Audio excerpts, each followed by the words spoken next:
Hello friends, আজ বানাবো তোমাদেরকে দেখাবো আমি কিভাবে পালং পনির বানাই। বাট আমি কিন্তু বানাবো না, আমার মা বানাবে। তোমাদেরকে দেখাবো আমার মা কি সুন্দরভাবে পালং পনিরটাকে বানায়।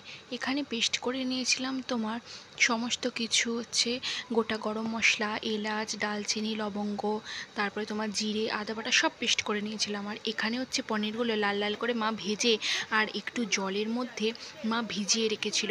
কারণ কেন বলো তো বন্ধুরা, কারণ পনির যদি এরকমভাবে ভেজানো থাকে খুব নরম হয়, ভীষণ নরম হয়।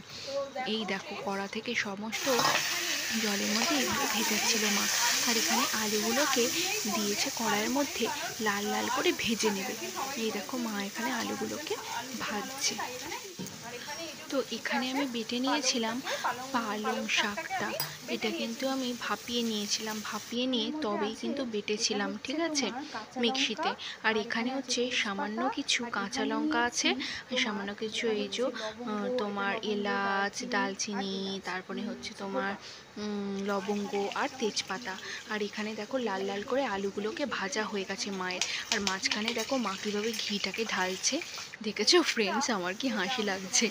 তো যাই হোক, হাসি লাগছে মানে কী রকমভাবে ঢালছিল মা।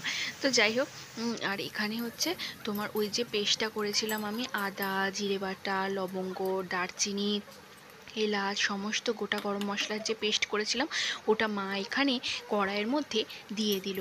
আর দিয়ে দেখো কষাচ্ছে এখন। আর এখানে এই যে পনির থেকে একটু জল নিয়ে ওর মধ্যে একটু দেবে বলে, হ্যাঁ, এইভাবে আর কি দেখো এখানে কষাচ্ছে মা, মশলাগুলো দিয়ে ভালো করে আর কি কষিয়ে নিচ্ছে। তো আমার কিন্তু স্ট্যান্ড নেই, ঠিক আছে, তো এইভাবে আমি হাতে ধরে ধরে আমি ভিডিওটা করছিলাম। আর মা এই দেখো এখানে রান্না করছিল। তো মা এসে আমার খুব সুবিধে হয়েছে, আমার অনেকটা হেল্প হয়ে গেছে, কারণ আমাকে সেই একাকেই করতে হতো একা হাতে। তো দেখো বন্ধুরা, এখানে তোমাদের সাথে কথা বলতে বলতে মায়ের কিন্তু প্রায় কষা কমপ্লিট হয়ে গেছে।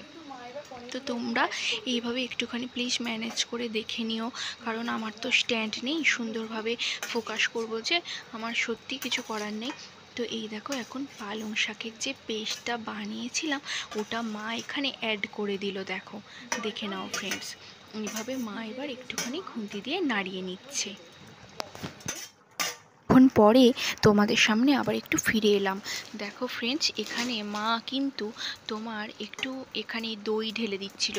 বাড়িতে কিন্তু টক দই ছিল না, তো মা বলল ঠিক আছে চল, টক দই যখন নেই একটু মিষ্টি দই ঢেলে দেখি, আজকে দেখি কেমন হয় মিষ্টি দইয়ের রান্নাটা। তো যাই হোক, তোমরা কিন্তু বাড়িতে ফ্রেন্ডস টক দই থাকলে টক দই দিতে পারো, কিংবা মিষ্টি দইও করতে পারো। তা এই দেখো এখন মা পনিরগুলো যেগুলো ভিজিয়ে